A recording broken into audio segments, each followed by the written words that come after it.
Oh god, this series. The Promised Neverland, we knew, well, the one that we loved in season 1 is pretty much dead at this point. With a train wreck of an episode with episode 5, episode 6 felt like a big improvement, a 180. But once again, this episode showed to me that this adaptation cannot be saved. Hello everyone, welcome to the channel, and in today's video we're going to be reviewing Promised Neverland episode 7 and how genuinely sad this season of Promised Neverland makes me feel. Today with this episode, I can officially say you probably shouldn't watch Promised Neverland season 2 if you were on the fence. We'll get into more of that and at the end of the video. We'll discuss that and the events of the episode, so let's go ahead and get right into it. So it seems, based off what the internet is saying, this episode adapted 4 chapters of the manga for Promised Neverland Season 2. 4 chapters. I thought the last episode was pretty decently paced. It was a much better episode than a lot of the previous episodes, and honestly, I think in some ways this episode is also one of the better episodes of the season. But what makes me so sad about this episode is that, for the simple fact, is that a lot of these conversations and a lot of these scenes felt so strange. It felt so disjointed, and let me explain why that is. So, in the very beginning of this episode, they talk about Mujika and Sonju, specifically Mujika and the fact that she's evil-blooded, the heretical girl. What's going on here is Mujika's powers let demons who drink her blood, it makes them not want to eat humans, and it makes them look more humanoid as well, and makes them able to attain a more humanoid appearance. Now that's cool and all, that's a really cool ability. She's also been around for 700 years, and Norman thought she died. But with this episode, it comes out that, hey, you know, Mujika is a very important character, and Norman is challenged on his beliefs of wanting to commit genocide of a whole entire species of beings, of sentient beings. Emma's like, hey, we can just use Mujika's blood and stop them from eating. And Norman is like, nah, well, I mean, yeah, but we as humans, we can't stop eating. Like, what? Like, why would we take away their right to eat humans? And the only thing I can think of is, sure, that's a good reason. That's a very valid point you have, Norman. But at the same time, why not give this plan a shot? I'm just saying, because if you don't give this plan a shot, well, I mean, like, you're committing genocide. And I understand completely Norman's side of it. They were experimented upon, all of that. It was terrible. It was a terrible thing to happen to them. But at the same time, why? Why not just try out Emma's plan? It makes them look more humanoid. It stops their hunger and degeneration for, you know, if they don't eat enough humans. It stops all of that. So why are we hung up on that? That was what really confused me about all of this, and it was just nothing short of ridiculous, in my opinion.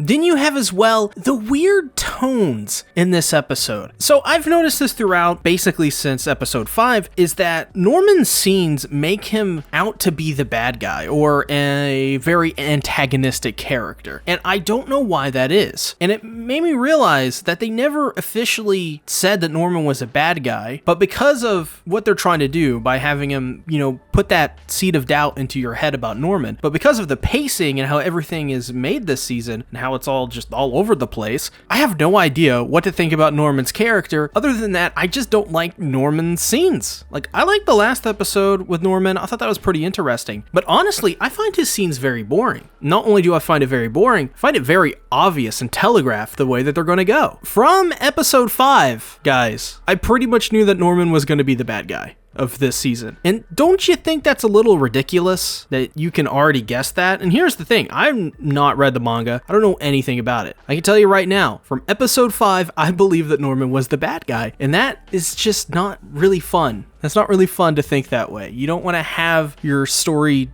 be telegraphed like that. And then you have the scenes where Emma is trying to explain to the kids their plan of finding Mujika and Sonju, and the only thing that I can really think of is, why is this such a weird scene? Like, it feels like it's rushed, but it feels like it's natural to happen in the episode. And I don't, understand that. Like, I don't understand why this feels so rushed. It feels like it's just thrown out there just to get it over with. And I don't feel it really adds anything really to the story because of that. I felt after this scene where Emma is like, hey, you're afraid of the demons too, but we can't just kill people. Think about us. Think about what would happen if they did that to us, if we started to get hungry and turned on our friends and family. What would happen? So we shouldn't do that. right? And that's a very good reason by Emma, by the way. It's a very sound argument, and the dialogue in this scene makes total sense. It fits all of what we know about the character traits of Emma and Ray. But for some reason, I can't help but shake the feeling that this is just boring. And it just feels so lifeless and soulless, and the animation looks gorgeous, and the music's very good, and the cars are driving by my house. All I can think of is, why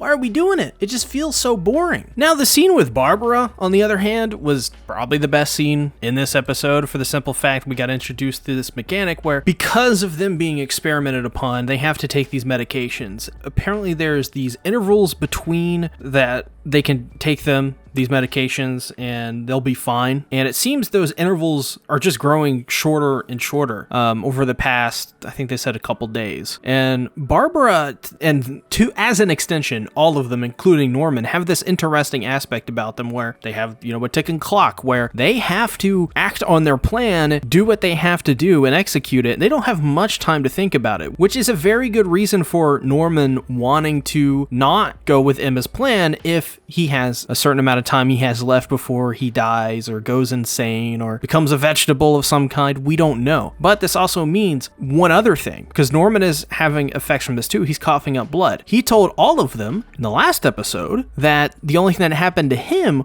was he was just made to undergo tests. Now, why did Norman lie to them? I don't know. I don't know why that is. And as well, Norman has this demon in his basement and just jars full of demons, which is very interesting in of itself. And it goes to show that the humans are just as bad as the demons in this instance. Norman and all of his friends are just as bad because we saw in the previous episodes that they had human body parts in jars, just selling them. Now, Norman and his buddies, they got demon body parts in jars. And that's just as bad in my opinion. But even through all of this really disjointed and awkwardly written episode with tones that just jumped around, I can't lie, I'm kind of excited for the next episode. And it's probably not for the reasons that you think. In the last scene of this episode, they teased showing what happened to Norman after he was brought to the gates in season 1. And that is something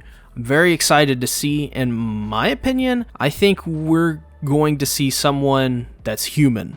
I don't think we're going to see I think we're going to see a lot of demons, but I don't think the person that's talking to Norman and introduces himself to him and greets him, I don't think that is going to be a demon. I think that's probably going to be a human. And I think what we're going to see is what Norman was talking about at the beginning of this episode, where he thought he saw Mujika die and Sonju die. And we're going to see exactly what happened, how all of these events went down, how he escaped. And that is something that I think will lead to a good episode for the next episode. And if it's good enough, if it's standalone, I would say, hey, view the next episode as an OVA.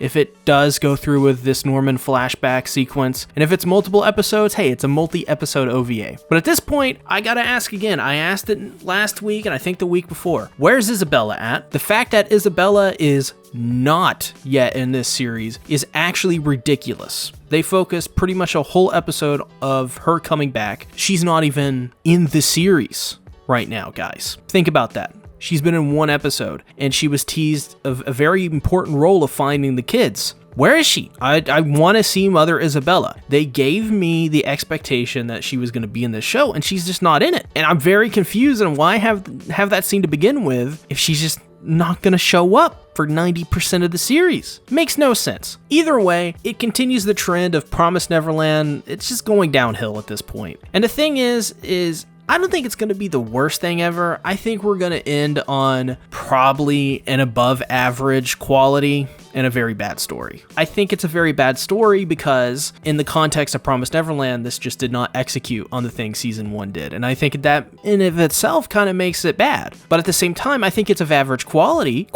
I'm talking about quality as like a whole, because the animation's good, the art's good. You know, there are some really neat things about it. I like the tone and the way it looks. The music's really solid, and it's trying. Obviously, it's trying. The people that are working on it, honestly, they don't seem like they care too much about it, to be honest. I'm not saying they're not putting in their all on it, but it really does seem like, this story was ruined, and there's not a lot of excitement for animating this. You can see that in some scenes where some of the scenes just look awful. And of course that doesn't have to do anything with morale, but I mean, I would think a lot of people working on this are very disappointed that the series is being ruined, and that is a sad thing.